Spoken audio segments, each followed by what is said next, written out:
Salut à tous, on se rejoint aujourd'hui pour une nouvelle vidéo de test avec aujourd'hui le OnePlus 8T. Alors oui, vous avez vu déjà plein de tests, moi je l'ai après tout le monde. Et je l'ai par la boutique Green Shenzhen, donc je vous mettrai un petit lien en dessous dans la description. Donc c'est un modèle importé, modèle chinois. Vous avez pu voir le déballage qu'on a fait juste avant. Et bon, c'est un téléphone qui est sorti il y a 27 jours au moment où je fais la vidéo. C'est un téléphone qui est en France. Alors le modèle 8 Go est vendu 600, le modèle 12 Go que j'ai actuellement, le 12256, est vendu 700 €. Ils sont moins chers de Chine, comme à chaque fois. En faisant importer, c'est plutôt intéressant. C'est un téléphone qui est toujours disponible à la vente. Pour l'instant, j'ai pas eu de demande. Et donc voilà, ça vous intéresse. Au moment de la vidéo, il est toujours disponible à la vente. Bien sûr, moins cher. Il suffit de nous envoyer un petit mail. Pas sûr qu'il soit encore dispo dans quelques jours, mais on ne sait jamais. Donc, on m'a demandé ce test. On m'a demandé parce qu'on voulait mon avis. C'est bien. Bon, après, il y a pas mal eu du retour là-dessus. Moi, mon petit avis, vous allez voir, depuis le départ du fondateur de OnePlus, ils ont changé de stratégie. Donc, les dernières, tu avais les OnePlus 7, OnePlus 7 Pro. Après, tu as eu OnePlus 7T, OnePlus 7T Pro. Cette année, tu as eu un OnePlus 8, qui est sorti à 800 €, un OnePlus 8 Pro qui est sorti, je sais plus, 950, je crois. Et entre-temps, il y a eu OnePlus Nord, et il y a des nouveaux low cost à 150 € qui vont arriver chez OnePlus. Ça y est, ils ont décidé de faire une gamme complète, de plus que limitée à un seul téléphone. Et là, il y a des rumeurs de OnePlus 9 qui est 3 modèles. On sait plus trop comment prendre la chose. Alors, sur OnePlus 8T, alors, logiquement, donc quand tu suis un peu la logique, le OnePlus 8T est une évolution supérieure au OnePlus 8. Voilà, donc c'est le même en mieux. Et c'est pas tout à fait ça, on va le voir ça de suite. Allez, donc si tu aimes nos vidéos, tu veux nous soutenir, tu peux faire un petit don sur Tipeee, il y a tout dans la description de chaque vidéo, tu nous fais un petit don, en contrepartie tu as accès à ces téléphones-là en priorité, en avance et un tarif préférentiel. Tu as accès, t'as des lives privés, des vidéos en avance et t'as aussi des mails assez régulièrement pour tenir l'actualité du site. Voilà, allez, on commence direct par le design. Et c'est la première chose qui va me fâcher, qui va aussi fâcher certaines autres qui sont fans de la marque, c'est que tu as un OnePlus 8 que j'avais adoré, qui était exactement ce que j'aimais dans un téléphone, mais finalement, vu que j'ai pris le Oppo, le Reno 4 Pro, surtout niveau tarif, parce que c'était quand même niveau, le Reno 4 Pro quand même, en dessous niveau tarif, et plus léger, plus fin encore, même si le OnePlus était bien, c'est tu perds l'écran incurvé. Donc en gros, autant vous le dire de suite, je vais vous spoiler le test, mais pour moi le OnePlus 8T n'est pas le remplaçant du OnePlus 8. Le OnePlus 8T actuellement, il est un téléphone supplémentaire dans la gamme. C'est un téléphone qui est vendu moins cher que le OnePlus 8 à sa sortie. C'est donc du coup pour moi, il est au même tarif que presque le OnePlus 8. Si tu regardes un peu pour l'importer, tu le trouves presque au même tarif. Et donc pour moi c'est un téléphone supplémentaire qui agrandit la gamme. C'est un peu comme le Mi 10 et le Mi 10T, tu vois. C'est un téléphone supplémentaire.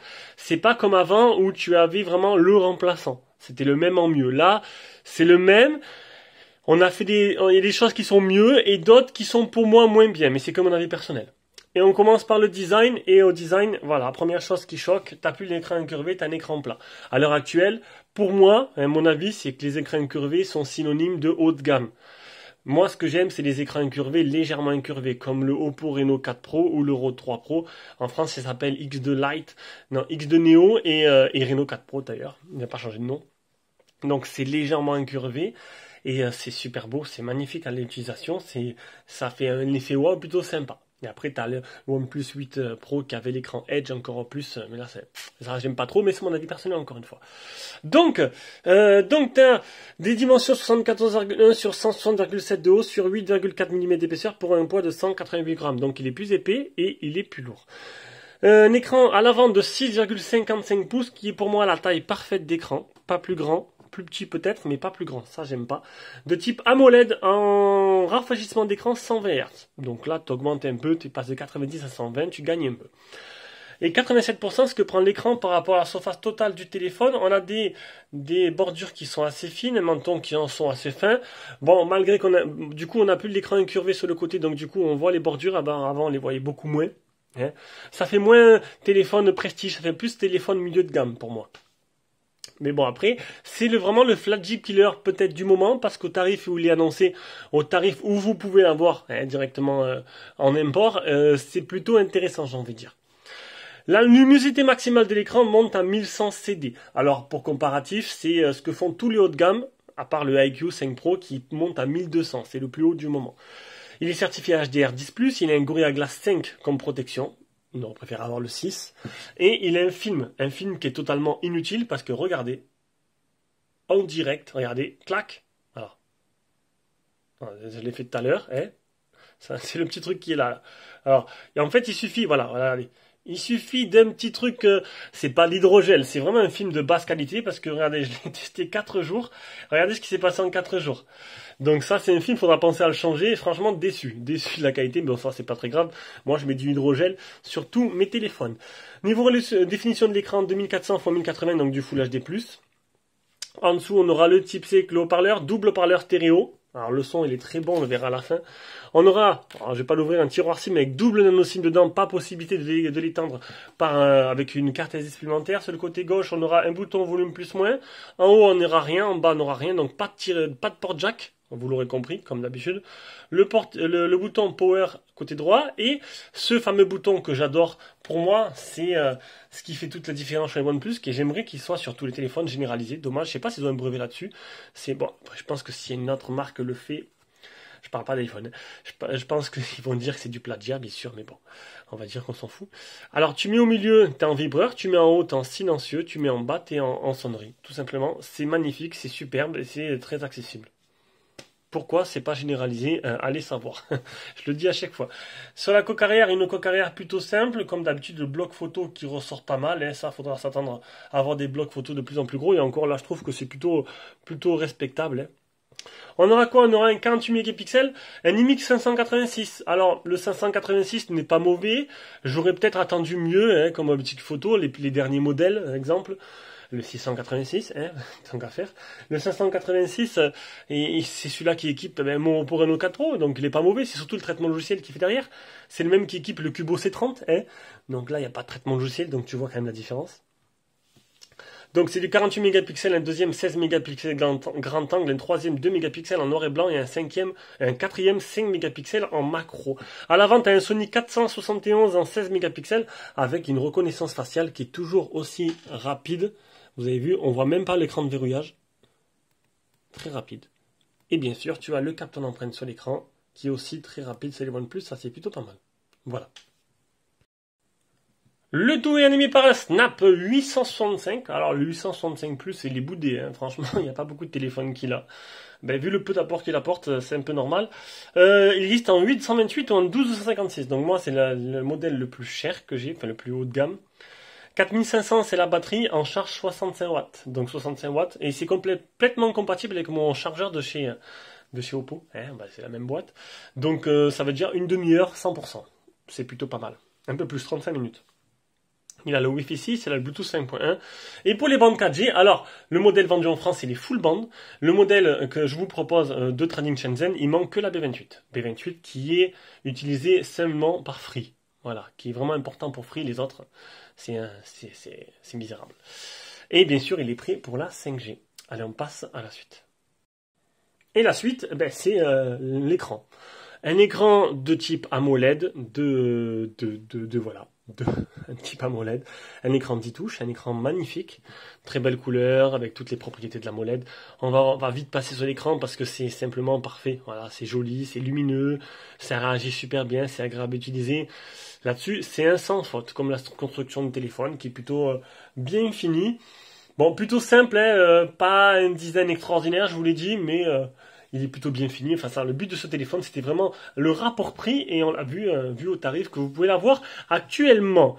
Donc, on passe à la partie logicielle. On va faire d'abord les capteurs du téléphone. Donc, je vous ai montré les deux capteurs sous l'écran et leur reconnaissance faciale. On a l'accéléromètre, le gyroscope, champ magnétique, la boussole, le capteur de lumière, le capteur de proximité qui marche très bien. On est sur une ROM, la dernière version d'Oxygène OS. J'ai eu 2 mises à jour depuis que j'ai eu le téléphone. Une mise à jour à l'allumage plus une après. Et c'est l'une... Alors, elle est réputée comme une interface super rapide. Alors oui, c'est vrai qu'il n'y a pas d'accro. Ça tourne très bien, c'est super bien optimisé. Et elle se bonifie au fil du temps. On a enfin le Always On Display, et en plus de ça, le Always On Display avec les notifications. Sauf que je n'ai toujours pas sur mes Oppo, sur mon ColorOS. J'ai Always On Display, mais j'ai pas les notifications, mis à part les messages et les appels. Là, tu as toutes les notifs. Donc du coup, je l'ai activé. Du coup, le test s'est fait avec le Always On Display activé. Sinon, tu as un menu personnalisation, tu as pas mal de choses, et ça, c'est plutôt pas mal. Allez, on va passer directement aux captures d'écran. Capture d'écran, on commence par les Geekbench. Le premier Geekbench, le deuxième Geekbench. Hop, non, ça je l'ai supprimé, il revient. Hop, allez, attends. Le Antutu, 587 453. Le test de chauffe, 41 degrés. Donc c'est plutôt correct. 10 touches pour l'écran. Alors 41 degrés, c'est poussé dans ses extrémités. Hein. C'est avec le test de stress. C'est pas quand vous serez en jeu, ce sera beaucoup moins. L'anti-malware qui est propre, le PC marque, mise à jour système, voilà la mise à jour système, je vous l'ai parlé tout à l'heure, le NFC, le calibrage de l'écran, taux d'enfraîchissement, alors ça c'est dommage, 60, 120, dommage que tu n'as pas un mode 90, il n'y a pas beaucoup de téléphones qui l'ont, hein. Généralement un téléphone 120 c'est 60 ou 120, j'aurais préféré un mode 60, 90 ou 120, alors il n'y a pas de mode automatique non plus, et ça, c'est encore dommage. Donc, du coup, tu as un mode 60 tout le temps ou un mode 120 tout le temps. Tu peux pas mettre un mode auto, il passe suivant ce que tu fais d'un mode à l'autre. C'est dommage parce que du coup, tu restes tout le temps en 60. Tu passes en 120, la batterie, elle fond comme neige au soleil. En 120, ce sera qu'avec le mode jeu. C'est tout, en gros. Et j'aurais mis un mode 90 pour pouvoir l'utiliser en 90 tout le temps. Ça aurait été sympa. Tu peux masquer je trouve ça débile, mais bon. Tu peux masquer l'appareil photo. Pour ceux qui veulent pas le voir. Tu as un mode lecture qui passe en noir et blanc, tu as un mode couleur vive, tu as, comme tous les téléphones maintenant, quand tu as des notifs, tu as des petits halos lumineux sur le côté.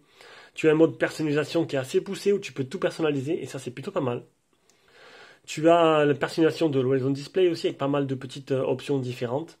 Et les notifications, tu as le Dolby Atmos, tu as les gestes de notification, tu as le double tap pour révéler l'écran. Avec le recours facial, c'est phénoménal. Tu peux modifier l'animation du capteur d'empreinte. Tu as lancement rapide, application clonée, vers l'application, mode poche. Et on arrive à l'autonomie. Donc sur une utilisation, il me restait 41% après, alors c'est noté là, après 13 heures d'utilisation, j'ai fait 13% de Call of Duty, 11% de Messenger. J'ai utilisé 3h32 l'écran allumé. Vous voyez, Messenger, Facebook, Spotify, autres, Call of Duty, AliExpress, YouTube. Et il me restait 40%, donc ça va utiliser 60% sur une journée normale, ce qui est plutôt pas mal, c'est un téléphone qui nous fera un jour et demi. Au niveau du GPS test, 3 satellites fixés sur 29 satellites fixés sur 50, 3 mètres de marche, c'est plutôt très bien. Voilà, on passe à la suite. Alors, je vais vous passer la partie jeu. Partie jeu, c'est ce qui peut se faire de meilleur actuellement. Je me suis régalé. L'écran, il est super précis. Avec le mode 120 Hz, c'est démoniaque, ça réagit très bien, c'est excellent. Je me suis régalé sur Call of Duty. Tous les jeux passent et de manière optimale. On passe à la suite. La suite, c'est l'appareil photo. Alors, le logiciel photo. Alors, les OnePlus, c'est pas ce qu'il y a de mieux en photo. Mais honnêtement, j'ai senti sur ce modèle-là une amélioration notable. Avec un logiciel photo qui est un peu plus poussé, les photos sont plutôt jolies, vous allez voir. Donc mode panorama, mode ralenti, un mode vidéo, alors mode vidéo c'est bien foutu, tu es à 30 ou 60, et tu choisis directement dans le menu là, 1080, 4K, 16 neuvième, 21 neuvième, c'est plutôt bien foutu. Ici, donc tu as le grand angle plus le zoom, zoom seulement x2, pareil photo, tu as zoom et grand angle, le mode portrait et le mode paysage nocturne et un mode professionnel. On va aller voir les options, ici tu as le flash, le retardateur, ici tu as le super macro, qui marche plutôt bien, vous allez voir. Et là, tu as grand angle ou 1 ou 4 tiers. Pas de 16 neuvième. C'est dommage. Moi, j'aime bien prendre mes photos en 16 neuvième. Ça permet d'avoir un petit rapport. Voilà, tu perds pas trop en résolution. Là, tu peux pas. C'est ou 1. Donc, je trouve ça trop petit. Ou 4 tiers. Je trouve ça encore trop petit. Et j'aurais préféré 16 neuvième, il n'y a pas. Ça m'embête. Mais bon, tant pis. J'ai fait du coup les photos en plein écran. Pareil, là, tu as format d'image 12 ou 48. Alors, les photos, je vais vous montrer, les 48, c'est les carrés. Et les autres, c'est plein écran. C'est les photos en 12 mégas. Je vais vous montrer un peu les menus qui sont disponibles dans les options. Ils ont vraiment fait porter un soin supplémentaire à l'appareil photo, ça c'est plutôt pas mal. Allez, on revient maintenant avec l'appareil photo frontal une fois que j'aurai mis toutes les photos et vidéos que j'ai prises.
Allez, on revient avec cet appareil photo frontal qui vous permettra de voir ce que ça donne, un petit aperçu de la capture du son en communication. Ah, il y a une petite LED qui se met juste à côté, vous la voyez peut-être pas, juste à côté une petite LED verte qui s'est allumée.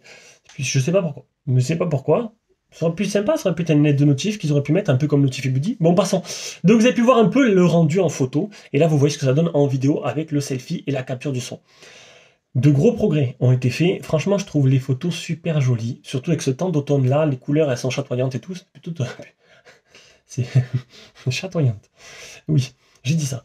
Donc du coup, non, photo plutôt jolie, une amélioration notable par rapport au OnePlus 8. Et j'étais conquis par la qualité de cet appareil photo. Et cette petite LED verte, alors je vais vous la montrer. Elle est là. Juste là, voilà, elle se met là. Je ne sais pas à quoi elle correspond. Mon avis, c'est pour dire que j'utilise, voilà, c'est pour dire que j'utilise l'appareil photo frontal. En cas où je ne saurais pas, si je me vois, en cas où si je ne saurais pas.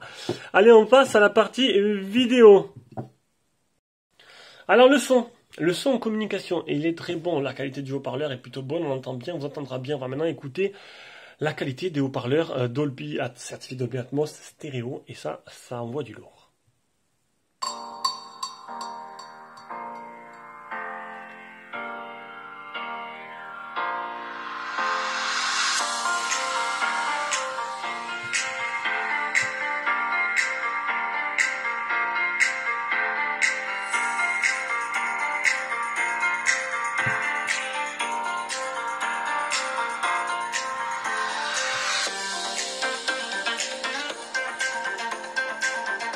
Et le son, il est plutôt très bon là-dessus, il n'y a vraiment rien à dire. Allez, on arrive à la fin de ce test, donc conclusion de ce test. Alors pour moi, ce OnePlus 8T n'est pas vraiment le successeur du OnePlus 8. C'est vraiment un téléphone qui va agrandir la marque, comme un star comme fait Xiaomi. C'est vraiment, voilà, il agrandit la marque, il permet d'avoir 3 modèles, avec un modèle qui se place entre le OnePlus 8 et le OnePlus 8 Pro. Mais voilà, moi actuellement, si vraiment j'aurais un téléphone à prendre avec mes envies et mes goûts, ce serait plutôt un OnePlus 8, même si on est moins bon niveau certaines caractéristiques. Moi, je suis plutôt porté sur le design et la prise en main du téléphone, et donc du coup, je préfère le OnePlus 8 qui est plus léger, plus fin, et avec cet écran incurvé qui est plus joli. Maintenant, chacun ses goûts. Il y en a qui préfèrent les téléphones moches, gros et lourds, mais qui soient puissants. Chacun, il verra son envie. C'est comme si demain, tu avais une belle Sirocco et à côté une Logan, mais avec un moteur de 220 chevaux. Il y en a certains qui se choisiront la Logan, et je peux les comprendre. Enfin, je peux les comprendre. Non, parce que je préfère quand même la belle voiture plutôt que la voiture puissante. Mais c'était pour donner une petite idée, une ordre des choses. Allez, sur ce, je vous fais de gros bisous et on se rejoint pour une prochaine vidéo.